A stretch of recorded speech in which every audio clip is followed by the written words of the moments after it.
Hello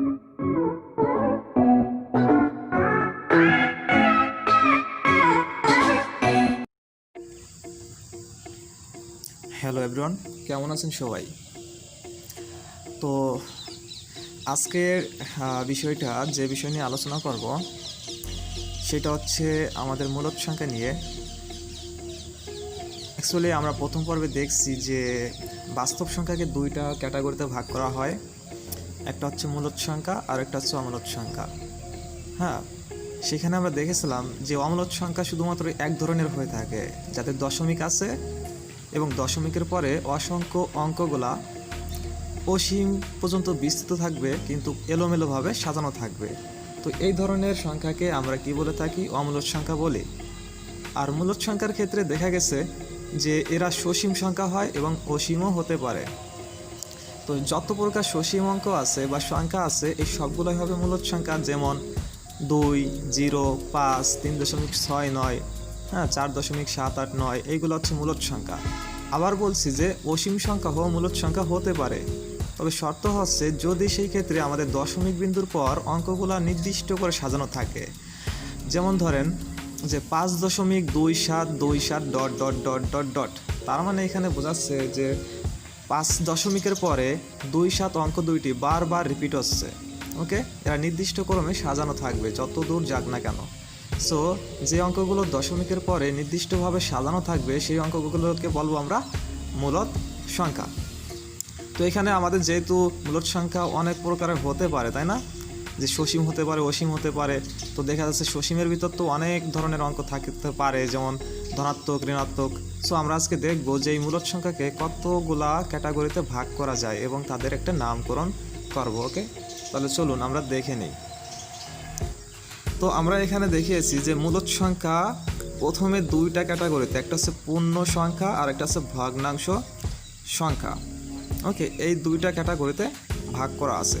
চলুন আমরা সংখ্যার মাধ্যমে দেখে নিই। পৃষ্ঠা নম্বর 2-এ চলে যাই। তো এখানে আমি দেখেন ক্যাটাগরি 1 লিখেছি একটা, আর হচ্ছে ক্যাটাগরি 2 লিখেছি, তাই না? তো ক্যাটাগরি 1-এ দেখেন আমি এখানে লিখেছি যে 0, 1, 2, 50, 100, আবার একটা লিখেছি -1, -2, -5, -50, আবার লিখেছি 2, 3, 5, 7, 11, 13, আবার লিখেছি 4, 10, 15, 20। তো দেখেন এখানে যতগুলো আমরা অঙ্ক নিছি ক্যাটাগরি 1-এ সবগুলা কি পূর্ণ সংখ্যা না? কারণ কি এখানে কোনো দশমিক আছে? তো কোনো দশমিক নাই। তার মানে কি পূর্ণ সংখ্যা হতে হলে কেমন হতে হবে? একটা অখণ্ড সংখ্যা হতে হবে, মানে কোনো দশমিক বিন্দু তাদের মধ্যে থাকবে না। এই ধরনের সংখ্যাকে আমরা কি বলবো? পূর্ণ সংখ্যা বলবো। সো ক্যাটাগরি যতগুলো অঙ্ক আছে আমি সবগুলো অঙ্ককে পূর্ণ সংখ্যা বলতে পারি, কারণ এদের মধ্যে কোনো দশমিক বিন্দু নেই। সো ক্যাটাগরি 1-কে দিলাম আমি পূর্ণ সংখ্যা। ওকে, তো পূর্ণ সংখ্যা আমরা কিন্তু এখান থেকে দেখতে পারলাম। তো আর একটা ক্যাটাগরি 2 দেখেন এখানে লেখা আছে, ক্যাটাগরি 2-তে আছে ভগ্নাংশ। তো এটা আমি দেখাই। ক্যাটাগরি 2-তে আমি কি নিছি? এখানে কিন্তু নিয়েছি, দেখেন এখানে প্রথম যে একটা আছে সেটা কিন্তু একটা ভগ্নাংশ। ভগ্নাংশ কি না? লব এবং হর, তাই না? এটা একটা ভগ্নাংশ। তো পরে দেখেন আবার দশমিক আছে, তার মানে কি এটাও একটা ভগ্নাংশ। তো দেখা যাচ্ছে এখানে আমি দশমিক বিন্দু যেগুলো আছে সেগুলোকে আমি দুইটা স্টেপে লিখেছি। আবার এখানে দেখেন এখানে যে সাধারণ, অর্থাৎ এখানে যে ভগ্নাংশটা ছিল লব এবং হরের মাধ্যমে, সেইগুলো আমি 3টা ক্যাটাগরিতে নিছি। তো যাই হোক, এখানে সবগুলো অঙ্ক কি এইগুলো কিন্তু ভগ্নাংশ আকারে আছে না? কেউ কেউ আছে এইভাবে, কেউ কেউ আছে দশমিকের মাধ্যমে। যাই হোক না কেন, এই সবগুলোই অঙ্কই কি একটা ভগ্নাংশ। সো আমি মূলত কি করতে পারি? মূলদ সংখ্যাকে দুইটা ক্যাটাগরিতে ভাগ করতে পারি। একটা হচ্ছে পূর্ণ সংখ্যা, যাদের মাঝে কোনো দশমিক নেই। আরেকটা হচ্ছে আমাদের ভগ্নাংশ সংখ্যা, যাদের ভিতর দশমিকও থাকতে পারে, আবার দশমিক ছাড়াও লব এবং হরের মাধ্যমেও থাকতে পারে। ওকে, তারপরে আমরা চলে যাই, দেখি এখানে আমরা যে সংখ্যাটা পেয়েছিলাম পূর্ণ সংখ্যা, এই পূর্ণ সংখ্যাকে আবার দেখেন এখানে ভাগ করা হয়েছে ধনাত্মক সংখ্যা, 0 এবং ঋণাত্মক সংখ্যা। ওকে, তো চলুন এইটা আমরা এখান থেকেই দেখে নিব। তো এখানে আমি ক্যাটাগরি 1-এর আমি সবগুলো কি পাইছিলাম? সবগুলো অঙ্ক হচ্ছে পূর্ণ সংখ্যা, কিন্তু আমি এখানে ভাগ আকারে লিখেছিলাম। দেখেন প্রথম যে অঙ্কগুলো নিয়েছিলাম 0, 1, 2, 50, 100, তাই না? এইগুলার ভিতর একটা খেয়াল করুন, 0টা আমি আলাদা করব, কারণ 0টা হচ্ছে মানে এইগুলো আমরা একটুই করে লিখি। 0টা লিখি এখানে প্রথমে লিখি। ওকে, প্রথমে লিখি। তো এখানে 0টাকে প্রথমে লেখার কারণ হচ্ছে কারণ কি জিরো কিন্তু একটা ধনাত্মক সংখ্যা না। সো আমি এখানে যে ক্যাটাগরি নিয়েছি দেখেন, জিরো নিয়েছি একটা ধাপে, দ্বিতীয় ধাপে নিয়েছি 1, 2, 50, 100। এখানে অঙ্কগুলা কি দেখতে পাচ্ছেন? অবশ্যই কিন্তু ধনাত্মক দেখতে পাচ্ছেন, তাই না? কারণ কি এদের মাঝে বা এদের প্রথমে কি নেই, কোনো ঋণাত্মক চিহ্ন নেই। সো আমি এইটাকে কি বলতে পারি? ধনাত্মক সংখ্যা বলতে পারি। তো পূর্ণ সংখ্যাকে আমি একটা ক্যাটাগরির মধ্যে ভাগ করতে পারি, সেটা হচ্ছে ধনাত্মক সংখ্যা। পরেরটা দেখেন -1, -2, -5, -50, এটাকেই হবে, এটা হবে ঋণাত্মক সংখ্যা, কারণ কি এখানে নেগেটিভ চিহ্ন আছে। সো পূর্ণ সংখ্যাকে আমি আরেকটা ক্যাটাগরিতে ভাগ করতে পারি, সেটা হচ্ছে ঋণাত্মক সংখ্যা।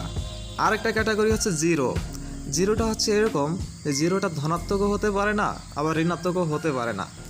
ওকে, জিরোটা এমন একটা সংখ্যা যে অনেক প্রকার সংখ্যা আছে। আপনি জিরোকে বাস্তব সংখ্যা মনে করতেছেন, পূর্ণ সংখ্যা ভাবতেছেন, আবার এটাকে আপনি কিন্তু অঋণাত্মক সংখ্যা ভাবতে পারেন। কারণ কি জিরোটা কিন্তু আমাদের যদিও ঋণাত্মক না, আবার যদিও ধনাত্মক না, কিন্তু আমাদের জিরোটা ধনাত্মক সংখ্যার সাথে একটু মিল আছে। আমি যেটা আর কি বুঝলাম যে আমি ক্যালকুলেটরে যখন আমি রুটের মাধ্যমে দেখালাম, জিরোকে রুট করলাম, তখন দেখা যাচ্ছে ফলাফলটা জিরো হচ্ছে। যদি আপনি রুটের ভিতর মাইনাস বা নেগেটিভ মানটা নেন, তাহলে কিন্তু আপনার অসংজ্ঞায়িত আসবে, ওখানে কোনো ভ্যালু দেখাবে না।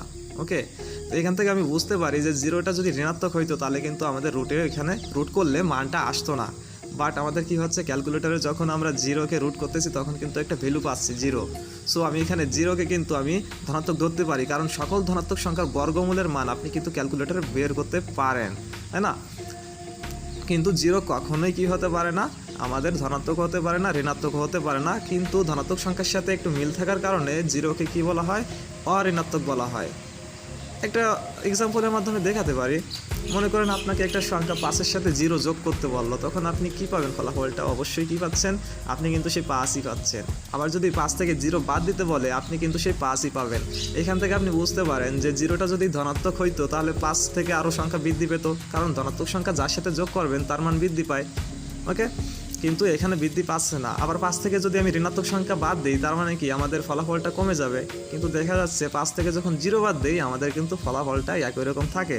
সো আমি এখানে জিরোকে এক্স্যাক্টলি আমি ধনাত্মকও বলতে পারি না, আবার এক্স্যাক্ট ঋণাত্মকও বলতে পারি না। কিন্তু অনেক ক্ষেত্রে দেখা যায় ধনাত্মক সংখ্যার সাথে জিরোর মিল আছে, এই কারণে জিরোকে বলা হয় অঋণাত্মক সংখ্যা।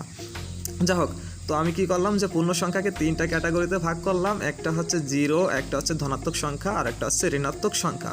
ওকে, তাহলে আমরা চলে যাই মূল পেজে। তো আমি পূর্ণ সংখ্যার এটা আমরা বুঝতে পারলাম। ধনাত্মক সংখ্যা হচ্ছে 0 থেকে বড় যত প্রকার অখণ্ড সংখ্যা আছে, যেমন 1, 2, 3, 5, 7 আপনি মন মতো নিতে পারেন, সেগুলো কি হবে? অবশ্যই পূর্ণ অংশ হতে হবে। ওকে, আবার খেয়াল করুন, জিরোটা আমরা বুঝতে পারলাম, জিরো হচ্ছে কি একটা অঋণাত্মক সংখ্যা। তো আরেকটা হচ্ছে কি ঋণাত্মক সংখ্যা, কি যারা আছে 0 থেকে ছোট এমন সকল ধরনের অঙ্ককে আমি কি বলতে পারি? ঋণাত্মক সংখ্যা বলতে পারি। কিন্তু এখানে যেহেতু পূর্ণ সংখ্যাকে ভাগ করা হয়েছে, সো আমি এখানে কি বলবো? সকল অখণ্ড 0 থেকে ছোট সকল অখণ্ড সংখ্যাকে আমি কি বলবো? ঋণাত্মক সংখ্যা বলবো। সো এখানে কি হবে ঋণাত্মক সংখ্যা? -1, -2, -3 আরও এরকম হতে পারে, কিন্তু সেইগুলো কি হবে?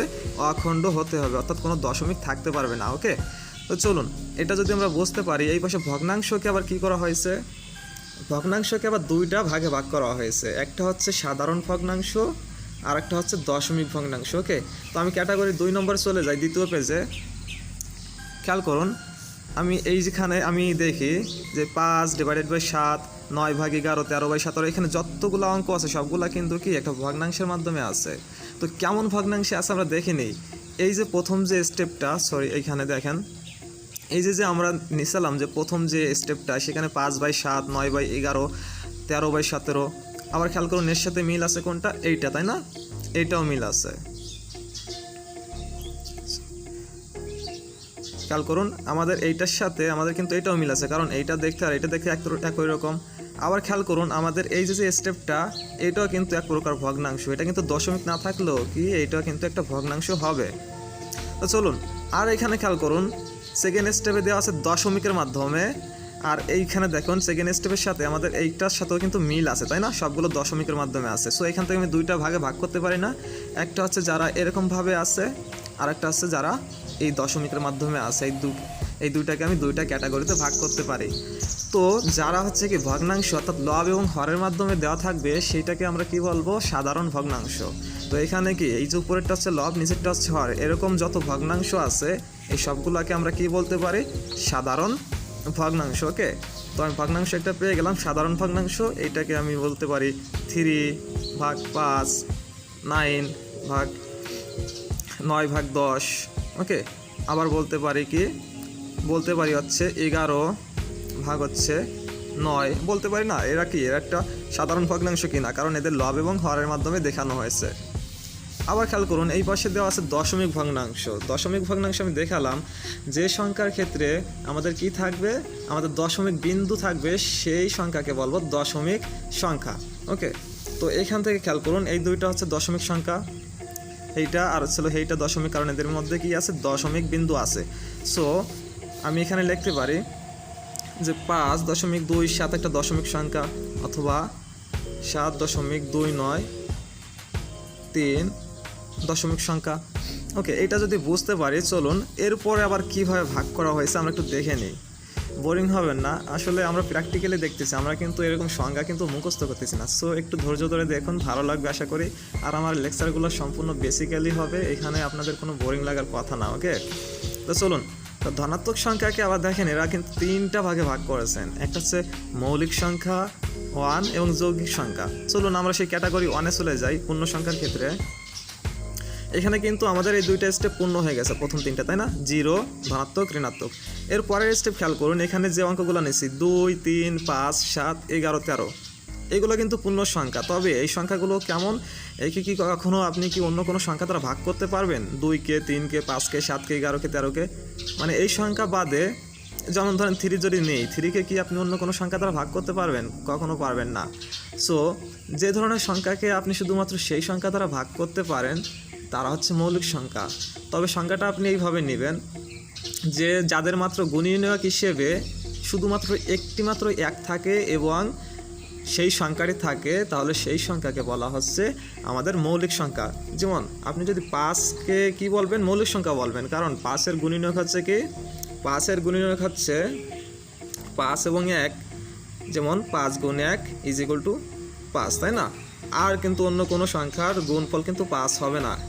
ওকে, দুইটা পূর্ণ সংখ্যার, তো 5কে কিন্তু আপনি অন্য কোনো সংখ্যা দ্বারা ভাগ করতে পারতেছেন না। সো আমাদের এখানে কি হবে, 5টা হচ্ছে একটা মৌলিক সংখ্যা। ওকে, তো মৌলিক সংখ্যার সেট আমি পেয়ে গেলাম 2, 3, 5, 7, 9, 11, 13। যাদেরকে আপনি এই সংখ্যা ছাড়া অন্য কোনো সংখ্যা দ্বারা ভাগ করতে পারবেন না, তারা হচ্ছে কি মৌলিক সংখ্যা। তো আমরা মৌলিক সংখ্যা পেয়ে গেলাম। এখানে আমরা লিখতে পারি মৌলিক সংখ্যা হচ্ছে তারা, যেমন 2কে কিন্তু শুধুমাত্র 2 দ্বারাই ভাগ করতে পারেন, 2, 3, 5, 7, 11 আরও আছে। তো আমি এইগুলো দেখালাম। এরপর চলুন, এখানে বলা হচ্ছে 1কে আলাদাভাবে দেখানো হয়েছে। কেন দেখানো হয়েছে? 1 তো মৌলিক সংখ্যা হতে পারতো, তাই না? কিন্তু না, খেয়াল করুন তো, আপনি 1কে যখন কি করবেন, গুণনীয়ক বের করবেন, তার মানে এখানে 1 গুণ 1 পাচ্ছেন। আমার ডেফিনেশনে ছিল কি, আমাদের ডেফিনেশনে ছিল যে শুধুমাত্র একটা মাত্র 1 থাকবে, বাট আমি কিন্তু 1-এর ক্ষেত্রে 2টা 1 পাচ্ছি, তাই না? যখন আমরা এই 2টা গুণ করতেছি তখন কিন্তু 1 পাচ্ছি। এখানে 2টা 1 থাকার কারণে আমরা কি করতে পারি না, 1কে কিন্তু আমরা মৌলিক সংখ্যা বিবেচনা করব না। ওকে, ক্লিয়ার? আশা করি বুঝতে পারছেন। এই কারণে 1কে মৌলিক সংখ্যা না বলে একে শুধুমাত্র একটা ক্যাটাগরিতে ভাগ করা হয়েছে। তো পরের যে আছে দেখেন, এখানে আছে যৌগিক সংখ্যা। ওকে, ধনাত্মক সংখ্যা আবার কি হতে পারে, যৌগিক সংখ্যা। আশা করি যৌগিক সংখ্যা দেখেন আমাদের কিন্তু এটা বের করা হয়ে গেছে। এটা ছিল কি মৌলিক সংখ্যা, তাই না? এটা ছিল মৌলিক সংখ্যা। এরপর এইটা দেখেন, এখানে কি কি সংখ্যা আছে, 4, 10, 15, 20। এইগুলোকে আপনি অন্য কোনো সংখ্যা দ্বারা ভাগ করতে পারেন না। যেমন 4কে 2 দ্বারা ভাগ করতে পারেন, আবার 4 দ্বারাও ভাগ করতে পারেন। 10কে কিন্তু আপনি 2 দ্বারা ভাগ করতে পারেন, 5 দ্বারা ভাগ করতে পারেন, আবার 10 দ্বারাও ভাগ করতে পারেন। মানে যখন একটা সংখ্যাকে অন্য কোনো সংখ্যা দ্বারা ভাগ করতে পারবেন, তাহলে সেই সংখ্যাগুলোকে বলা হচ্ছে আমাদের যৌগিক সংখ্যা। বুঝতে পারছি? সো আমি এইখানে যে সেটটা নিয়েছি, যে সংখ্যাগুলো সেট নিয়েছি, এগুলোকে কি বলবো আমরা, যৌগিক সংখ্যা। কারণ এই সংখ্যাগুলো কি করতে পারি, আমরা অন্য কোনো সংখ্যা দ্বারা ভাগ করতে পারি। সো আমি এটাকে বললাম যৌগিক সংখ্যা, যারা হবে কেমন, যেমন হবে 4, 6, 8। ওকে, আরও অনেক সংখ্যা আছে যাদের ভাগ করতে পারবেন। সো আমি ধনাত্মক পূর্ণ সংখ্যার সেটটা, মানে পূর্ণ সংখ্যার যতগুলো ক্যাটাগরি ছিল সব কিন্তু বুঝতে পেরেছি আমাদের এই ক্যাটাগরি 1-এর মাধ্যমে। এখন চলে যাব ভগ্নাংশের ক্ষেত্রে। খেয়াল করুন তো, এখানে আমরা সাধারণ ভগ্নাংশ তো পেয়ে গেছি নাকি, যারা আছে এইভাবে থাকবে লব এবং হরের মাধ্যমে, আর দশমিক ভগ্নাংশ যারা আছে দশমিক বিন্দুর মাধ্যমে থাকবে। আবার খেয়াল করুন, এখানে সাধারণ ভগ্নাংশকে দুইটা ভাগে ভাগ করা হয়েছে, একটা হচ্ছে পরিকৃত সংখ্যা আর একটা হচ্ছে অপরিকৃত সংখ্যা। ওকে, মানে পরিকৃত সাধারণ ভগ্নাংশ আর একটা হচ্ছে অপরিকৃত সাধারণ ভগ্নাংশ। চলুন আমরা দেখে নিই। এইখানে খেয়াল করুন, আমি যে ক্যাটাগরিগুলো নিয়েছিলাম, এখানে যেগুলো হচ্ছে লব এবং হরের মাধ্যমে আছে, আমরা সেইগুলো একটু দেখে নিই, বিবেচনা করে দেখে নিই কী পার্থক্য আছে, কেন এদের নামকরণ হয়েছে পরিকৃত এবং অপরিকৃত, তাই না? তো প্রথম যে সংখ্যাগুলো দেখেন, লবটা দেখেন 5, 9, 13, নিচের দিকে খেয়াল করুন হরগুলা 7, 11, 17। খেয়াল করুন প্রথম যে সংখ্যাটা উপরে 5 নিচে 7, মানে কি নিচের সংখ্যাটা বড়। দ্বিতীয় যে সংখ্যাটা দেখেন তো নিচের সংখ্যাটা বড়, তৃতীয় যে সংখ্যাটা নিচের সংখ্যাটা বড়, তাই না? সো আমি এখান থেকে এরকম সিদ্ধান্ত নিতে পারি যে সংখ্যাগুলোর ক্ষেত্রে নিচের সংখ্যাটি বা হরের মানটি, নিচের সংখ্যাটি বা হরের মানটি কি থাকবে, যদি বড় থাকে, উপরের থেকে নিচেরটা যদি বড় থাকে, তাহলে আমি সেই সংখ্যাগুলোকে বা সেই ভগ্নাংশকে বলবো পরিকৃত ভগ্নাংশ, সাধারণ ভগ্নাংশ। ওকে, তো আমরা আশা করি এখানে এটা বুঝতে পেরেছি। তো পরিকৃত সাধারণ ভগ্নাংশ আমরা বুঝতে পেরেছি। তো এখানে আমি লিখতে পারি যে 5/7, 3/9, এইগুলো হচ্ছে কি, এইগুলো হচ্ছে পরিকৃত ভগ্নাংশ, কারণ নিচের মানটি উপরের মান থেকে বড়। তো চলুন তারপরে আবার দেখুন, সাধারণ ভগ্নাংশকে আরেকটা ভাগে ভাগ করা হয়েছে, সেটা হচ্ছে অপরিকৃত ভগ্নাংশ, তাই না? তো অপরিকৃত ভগ্নাংশ কেমন হবে আমি এইখান থেকে দেখে নিই। খেয়াল করুন এরকম ভগ্নাংশ কোথায় আছে, এইখানে আছে, এইখানে আছে, তাই না? তো এইটা একটু আমরা বিবেচনা করি, দেখি তো। দেখুন তো এখানে উপরের যে মানটা, সেই মানটা কি নিচের মান থেকে বড় কি না, এইটাও দেখেন, উপরের মানটা নিচের মান থেকে বড়, এইখানে 15, 19 থেকে বড়। তো এখান থেকে আমরা এই সিদ্ধান্তে যেতে পারি যে যে ভগ্নাংশের বা যে সাধারণ ভগ্নাংশের উপরের মানটি অর্থাৎ লবের মানটি হরের মান থেকে বড় হয়ে যায়, তখন আমরা সেই ভগ্নাংশকে বলি অপরিকৃত ভগ্নাংশ। আশা করি বুঝতে পারছেন। তো আমরা পেয়ে গেলাম। ওকে, তো আমরা পরিকৃত সাধারণ ভগ্নাংশকে যে দুইটা রূপ থাকে সেটা আমরা বুঝলাম। যদি উপরেরটা বড় হয়, উপরেরটা যদি ছোট হয়, নিচেরটা যদি বড় হয়, সেটা হবে পরিকৃত। আর যদি উপরেরটা কি হবে, উপরেরটা যদি বড় হয়, নিচেরটা যদি ছোট হয়, তাহলে সেই সংখ্যাকে বলবো আমরা অপরিকৃত। যেমন 4/9, 5/3। ওকে, তো এই ধরনের সংখ্যাকে উপরের সংখ্যাটি হচ্ছে কেমন হবে, বড়, নিচেরটি হবে ছোট, এখানে 3 দিই। তো এই সংখ্যাকে আমরা কি বলবো, অপরিকৃত সংখ্যা। তো চলুন ওই পাশে দেখেন, আবার দশমিক ভগ্নাংশকে আবার দুইটা ভাগে ভাগ করা হয়েছে। একটা হচ্ছে সসীম দশমিক ভগ্নাংশ আর একটা হচ্ছে অসীম আবৃত দশমিক ভগ্নাংশ। তো চলুন এইখান থেকে দেখে নিই। খেয়াল করুন এখানে আমি দশমিক ভগ্নাংশকে দুইটা ক্যাটাগরিতে ভাগ করেছিলাম। একটা ছিল কি 5.279, 3.135, 2.13559। তো এই অঙ্কগুলো একটু ভালো করে খেয়াল করুন। দশমিকের পর মাত্র 3টা অঙ্ক আছে, এখানে 3টা, এখানে 4টা, মানে আপনি গণনা করে শেষ করতে পারবেন, তাই না অঙ্কগুলা? তো যে দশমিকের পরে অঙ্কগুলো যদি থাকে, যদি আপনি গণনা করে শেষ করতে পারেন, তাদের হবে কি, তাদেরকে বলবো আমরা সসীম দশমিক ভগ্নাংশ। আর খেয়াল করুন এইখানে যে দশমিকটা আছে, এই দশমিকের পর দেখুন 3-9-3-9। ওকে, 3-9-3-9 দেওয়ার পর আবার ডট ডট আছে, তার মানে কি 3-9-3-9 বারবার রিপিট হচ্ছে। কখন শেষ হবে আপনি কিন্তু বলতে পারেন না। তো আমাদের সংজ্ঞায় ছিল যে দশমিক ভগ্নাংশ হচ্ছে দুই প্রকার। একটা হচ্ছে কি সসীম দশমিক, যেটা আমরা বুঝলাম, যাদের গণনা করে শেষ করতে পারবেন। ওকে, আর একটা হচ্ছে অসীম দশমিক। তো অসীম দশমিকের ক্ষেত্রে একটা শর্ত হচ্ছে, দশমিকের পর যে অঙ্কগুলো থাকবে, সেই অঙ্কগুলো হচ্ছে কি আমাদের নির্দিষ্ট করে সাজানো থাকবে। ওকে, না হলে তো সেটা অমূলত সংখ্যা হয়ে যাবে। সো এখানে 3-9-3-9 আমরা নির্দিষ্ট করে সাজালাম, ডট ডট ডট দিলাম, যাকে আপনি কি করতে পারেন, পৌনঃপুনিক বা আবৃত আকারে লিখতে পারেন। আবৃত মানে বোঝাচ্ছে যে দশমিকের পর যে অঙ্কগুলো বারবার রিপিট হবে, সেই অঙ্কগুলোর উপর আপনি পৌনঃপুনিক দিয়ে দেবেন।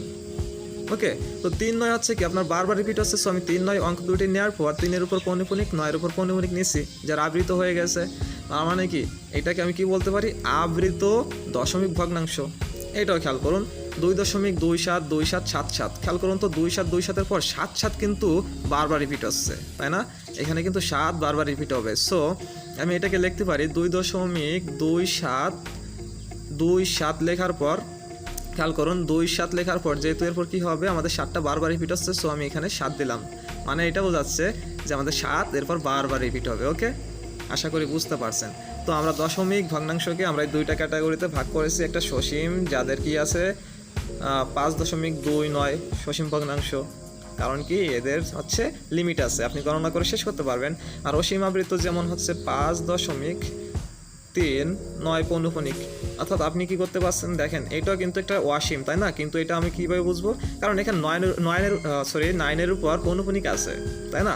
9-এর উপর পৌনঃপুনিক আছে, যার কারণে বলতে পারি এটা হচ্ছে কি হবে, বারবার রিপিট হবে, মানে অসীম পর্যন্ত বিদ্যমান থাকবে এই 9 সংখ্যাটি। সো এটাও কিন্তু একটা অসীম সংখ্যা, কিন্তু এটাকে আবৃত করা যায়, এই কারণে নামকরণ হয়েছে অসীম আবৃত দশমিক ভগ্নাংশ। আশা করি আমাদের এটা বুঝতে পারছেন। তো চলুন, আমরা কিন্তু সংখ্যার একদম শেষ পর্যায়ে চলে গেছি। এখানে লেখা আছে একটা ধাপ, যে অপরিচিত ভগ্নাংশকে আমি আবার দেখেন এখানে তীর চিহ্ন দিয়ে লিখেছি মিশ্র ভগ্নাংশ। তার মানে কি, যত প্রকার মিশ্র ভগ্নাংশ আছে সব মিশ্র ভগ্নাংশকে কি হবে, অপরিচিত ভগ্নাংশ হবে। চলুন একটা দেখি এখানে। মানে আমরা এটা বুঝলাম, সবগুলো অঙ্ক কিন্তু উপরেগুলো হয়ে গেছে, বাকি আছে কিন্তু এইখানে যে ভগ্নাংশটা আছে এটা একটু যদি ভালোভাবে লক্ষ্য করি, এখানে কিভাবে আছে 5.2-1। তার মানে এখানে কিন্তু আমাদের যেভাবে আছে, খেয়াল করুন তো, এখানে একটা পূর্ণ সংখ্যা আছে, আবার কিন্তু দেওয়া আছে একটা কি আছে, আমাদের কিন্তু একটা সাধারণ ভগ্নাংশ দেওয়া আছে। সো দুইটা মিলে একটা ভগ্নাংশ তৈরি হয়েছে, এই কারণে নাম হয়েছে মিশ্র ভগ্নাংশ। তো মিশ্র ভগ্নাংশের ক্ষেত্রে আমি যদি করি, এইগুলোকে কেন অপরিচিত ভগ্নাংশ বলা হয়, তো খেয়াল করুন এখানে 5.2-1 আছে, এটাকে যদি আমি সলিউশন করি, তো আমার হচ্ছে কি, আমরা যেভাবে করব, এই পূর্ণ সংখ্যার সাথে নিচের সংখ্যা গুণ করে দেব। তার মানে কত হয়, 5 × 10। যে ফলাফল হবে তার সাথে উপরের সংখ্যাটি যোগ করে দেব, যোগ করলে কত হবে, 5 × 10 আর ওই 1 হচ্ছে 11, সেইটা বসবে আমাদের লব হিসেবে, উপরে বসবে। তো 11 আর নিচে যে ভগ্নাংশটা ছিল বা নিচে যে সংখ্যাটা ছিল সেটা বসে যাবে। সো আমি এখান থেকে কি পাবো, যে 5 × 10 11 ভাগ হচ্ছে 2। ওকে, তো খেয়াল করুন তো, আমাদের এই ভগ্নাংশটাকে যখন করলাম তখন কি হচ্ছে, আমাদের কিন্তু ফলাফলটা 11/2, যা কি একটা অপরিচিত ভগ্নাংশ না? কারণ কি, অপরিচিত ভগ্নাংশ রূপটা ছিল কি, উপরের সংখ্যাটি বড়, নিচের সংখ্যাটি ছোট। তো সকল প্রকার মিশ্র ভগ্নাংশকে যদি আপনি সলিউশন করেন বা একটা সাধারণ ভগ্নাংশ নিয়ে আসেন, দেখবেন যে সেটা অপরিচিত ভগ্নাংশ হবেই। সো আমি এখানে এটা লিখেছি যে অপরিচিত ভগ্নাংশ কি হতে পারে, আবার মিশ্র ভগ্নাংশ হতে পারে, অর্থাৎ সকল মিশ্র ভগ্নাংশই হবে একটা অপরিচিত ভগ্নাংশ। যেমন 5.3-1, 6.4-1। ওকে, আশা করি আমাদের নবম শ্রেণীর বইতে মূলদ সংখ্যার যে ক্যাটাগরি ছিল সেগুলোকে আমরা বোঝাইতে পারছি। তো আমরা এই সংখ্যার বাইরেও আমরা কিছু সংখ্যা দেখব, 2 মিনিট সময় লাগবে দেখাতে। সো আপনারা একটু দেখেন কষ্ট করে, যে এই সংখ্যার বাইরে আরও কিছু সংখ্যা আছে যেগুলোকে আমরা এইভাবে সংজ্ঞায়িত করতে পারি। যেমন ধরেন যে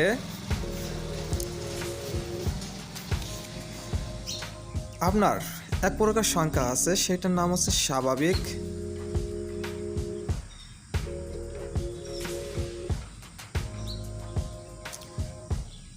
সংখ্যা। তো স্বাভাবিক সংখ্যা হচ্ছে এরকম সংখ্যা যারা হচ্ছে 0 থেকে বড়, 0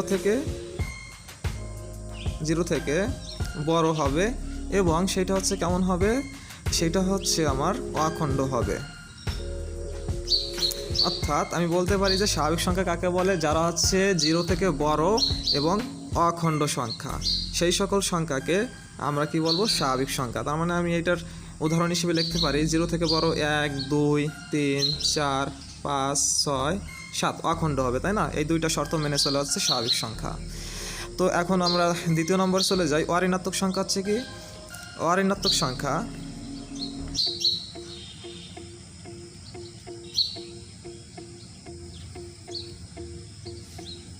অঋণাত্মক সংখ্যা আমি বলেছিলাম 0 থাকবে, তাই না? 0 একটা অঋণাত্মক সংখ্যা। তো আমি বলেছিলাম 0-র সাথে আমাদের কি আছে, ধনাত্মক সংখ্যার একটা মিল আছে। সো আমি বলতে পারি, কি বলতে পারি এখানে,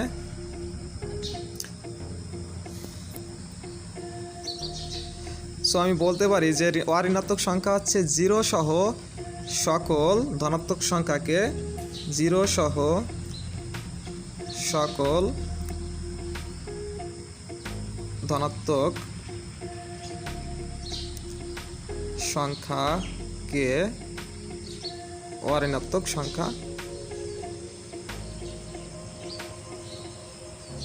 সংখ্যা বলা হয়। যাও, আমরা দুইটা সংখ্যা আমরা বুঝতে পারলাম। আমাদের এই দুইটা ছিল ব্যতিক্রমী।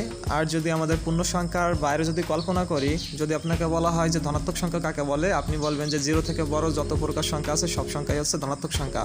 সেটা হতে পারে কি অখণ্ড হতে পারে, আবার দশমিকও হতে পারে, তাই না? যেমন 2.57 এটাও তো একটা সংখ্যা, এটা ধনাত্মক সংখ্যা, তাই না? তো আমরা বলতে পারি ধনাত্মক সংখ্যা হচ্ছে সেই ধরনের সংখ্যা যারা হচ্ছে 0 থেকে বড়, আবার হচ্ছে কি ঋণাত্মক সংখ্যা আছে সেই ধরনের সংখ্যা যারা আছে 0 থেকে ছোট। তো ঋণাত্মক সংখ্যা 2 টাইপের হতে পারে, দশমিকও হতে পারে, আবার অখণ্ডও হতে পারে। ওকে, তো এই নিয়ে আমাদের আর চিন্তা করার দরকার নেই। আশা করি আজকে সংখ্যাগুলো বুঝতে পারছেন। তো আমরা পরবর্তী লেকচারে দেখব যে আমাদের বইতে কয়েকটা অঙ্ক দেওয়া আছে, সেগুলো আমরা একটু সলভ করব মূলদ সংখ্যার ক্ষেত্রে, যোগ বিয়োগ গুণ ভাগ এইগুলো সব আমরা দেখব আস্তে আস্তে। সো আমার এই চ্যানেলটিতে অবশ্যই ফলো করবেন। আর যদি আপনারা উপকৃত হয়ে থাকেন তাহলে অবশ্যই আমার চ্যানেলটিতে সাবস্ক্রাইব করবেন, কারণ আপনাদের একটা সাবস্ক্রাইব এবং লাইক কমেন্ট দেখা যাচ্ছে যে আমার পরবর্তী ভিডিও করতে অনুপ্রেরণা জাগাবে, তাই না? সো আপনারা সবাই এটা বিবেচনা করবেন, দেখবেন। ভালো থাকবেন সবাই। ওকে, বাই।